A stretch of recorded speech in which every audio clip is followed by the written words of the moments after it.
وہ بلقیس بانو جو پڑوسیوں کو چچا کہتی تھی، ان چچاؤں نے بلقیس بانو کی عزت لوٹی. وہ بلقیس بانو جس کے ہاتھ میں چوڑیاں تھیں، اس نے اس کی عزت لوٹنے والوں کی دکان سے اس وقت چوڑیاں پہنی ہوئی تھی، اس نے اس کی بلقیس بانو کی عزت لوٹی.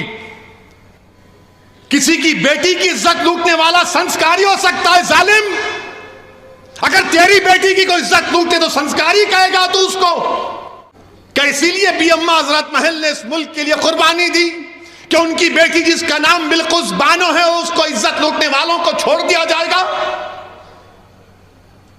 کون ہے بلقیس بانو؟ 2002 میں بلقیس بانو کو گجرات کے اس پروگرام میں، جینوسائیڈ میں، بلقیس بانو کو اس کے پڑوسیوں نے اس کی عزت لوٹی.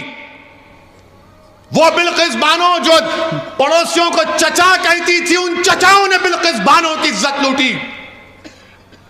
وہ بلقیس بانو جس کے ہاتھ میں چوڑیاں تھیں، اس نے اس کی عزت لوٹنے والوں کی دکان سے اس وقت چوڑیاں پہنی ہوئی تھی، اس نے اس کی بلقیس بانو کی عزت لوٹی. بلقیس بانو حاملہ تھی جب اس کی عزت لوٹی گئی.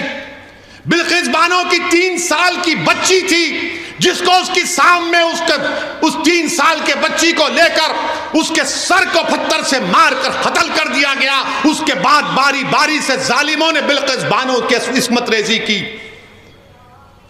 بلقیس بانو کے سامنے اس کی ماں کو اور 4 رشتہ داروں کی عزت لوٹ کر ان کا قتل کر دیا گیا. بلقیس بانو برہنہ ہو چکی تھی، کپڑوں کا ٹکڑا لے کر آدی واسی بھائیوں بہنوں کے پاس بھاگتے چھپتے پھری، وہ کپڑا دیے. بلقیس بانو کے شوہر نے اپنی بیوی کو ہمت دلائی. میں سلام کرتا ہوں بلقیس بانو کے شوہر کو. اللہ مسلمان شوہروں کو بلقیس بانو کے شوہر سے حوصلہ حاصل کرو کہ اس نے اپنی بیوی کے انصاف کے لیے اپنے بیوی کے ہر طرح سے مدد کی. 2004 میں مقدمہ عائد ہوا. پولیس بلقیس بانو کی کہانی کو یقین نہیں کر رہی تھی. بلقیس بانو نے پولیس کے خلاف کیس کیا. میڈیکل ڈاکٹروں نے جھوٹی رپورٹ دی، بلقیس بانو نے ان کے خلاف رپورٹ کی، مقدمہ کیا. اس کا مقدمہ گجرات سے باہر ممبئی میں ہوا. ٹرائل کورٹ میں سزا ہوئی، پھر بمبے ہائی کورٹ میں ان کو سزا دی گئی. میرے عزیز دوستوں اور بزرگوں، 75 سال کی آزادی کا امرت اتسو منا رہے ہیں اور بھارت کی ایک بیٹی کے ساتھ اس طرح کا سلوک کر دیا جاتا ہے کہ اگر کسی کی بیٹی کی عزت لوٹی جائے گی اور اس کو کہا جائے گا کہ کیا تم راضی ہو کہ تمہاری بیٹی کی عزت لوٹی گئی، اس کی بیٹی کو قتل کر دیا گیا، اس کے پیٹ میں جو حمل تھا وہ ضائع ہو گیا، اس کو چند سال کے بعد چھوڑ دیا جائے گا، تم راضی ہو؟ تو کوئی باپ، کوئی ماں، کوئی بھائی، کوئی بہن تیار نہیں ہوگی، کوئی انسان تیار نہیں ہوگا. جس کے دل میں انسانیت زندہ ہوگی وہ کہے گا کہ نہیں، ایسے ظالموں کو جیل میں سڑانا چاہیے.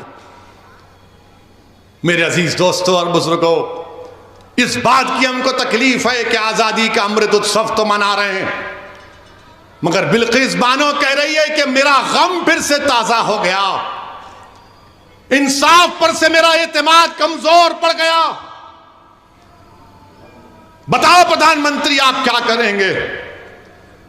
اور ریویو کمیٹی جو کلیمنسی دی گئی CRPC میں ہے، قانون میں گنجائش ہے کہ اگر کوئی قیدی اتنے سال جیل میں رہتا ہے تو حکومت کے پاس اختیار ہے. کمیٹی بنائی ریویو کمیٹی.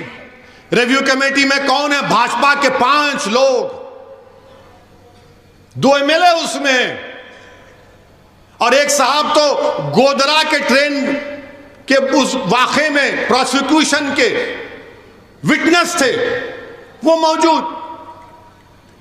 جو ٹرائل کورٹ کا جج کی بھی رائے لینا پڑتا، اس نے کہا کہ نہیں چھوڑنا چاہیے ان لوگوں کو جنہوں نے بلقیس بانو کی عزت لوٹی، اس کی ماں کی عزت لوٹ کر 4 خواتین کو مار دیا، اس کی بیٹی کو مار دیا. ٹرائل کورٹ کے جج نے کہا کہ نہیں چھوڑنا چاہیے.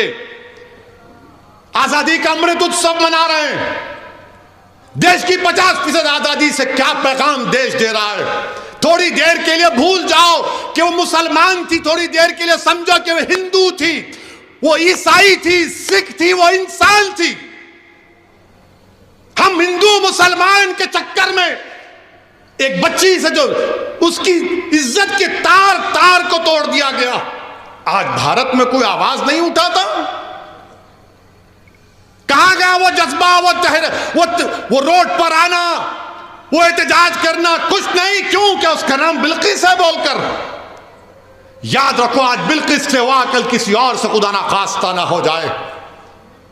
اور وہ کیا کہتی ہے ایم ایل ایز، وہ جو ریویو کمیٹی کے ایم ایل ایز ایک ٹی وی چینل کے انٹرویو میں کہتی ہیں، کیا کہتی ہیں؟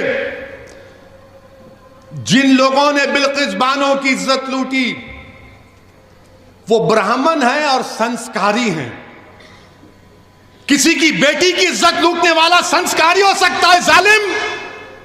اگر تیری بیٹی کی کوئی عزت لوٹے تو سنسکاری کہے گا تو اس کو؟ اس طرح کی بات آن ریکارڈ کہی گئی.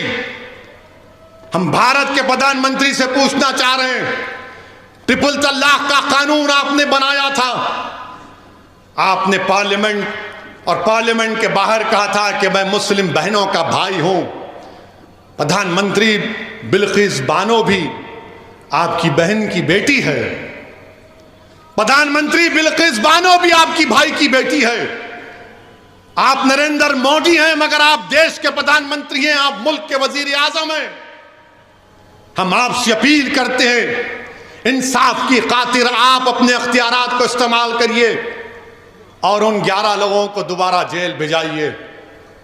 وہ بلقیس لاچار اور یتیمی کی حالت میں آج کہہ رہی ہے کہ میں دنیا سے بات نہیں کروں گی، میں دنیا سے بات نہیں کروں گی، انصاف پہ سے میرا بھروسہ اٹھ چکا ہے. ہم وزیر اعظم سے اپیل کرتے ہیں، ملک کے وزیر اعظم سے ہر شخص یہ اپیل کرتا ہے کہ بھارت کے پردھان منتری، تاریخ میں آپ کو کس طرح یاد کیا جائے گا وہ آپ فیصلہ کر لو. آپ 2 الیکشن جیت چکے ہیں مگر یہ انصاف کا معاملہ ہے، یہ انصاف کا معاملہ ہے وزیر اعظم. آپ ملک کے 133 کروڑ عوام کے وزیر اعظم ہیں، آپ صرف ووٹ ڈالنے والوں کے وزیر اعظم نہیں ہیں، دیش کے پردھان منتری. آپ اپنے اختیارات کو استعمال کرو. بلقیس بانو اپنے گھر سے نکلنے سے ڈر رہی ہے.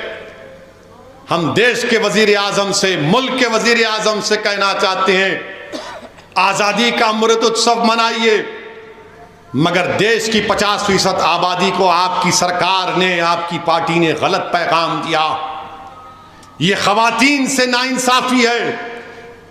جو انصاف کو پسند کرتے ہیں وہ مایوس ہو چکے ہیں.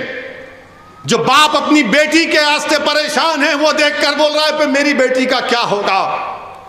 اس ملک میں کوئی دن نہیں جاتا جب ہماری خواتین پر ظلم نہیں کیا جاتا.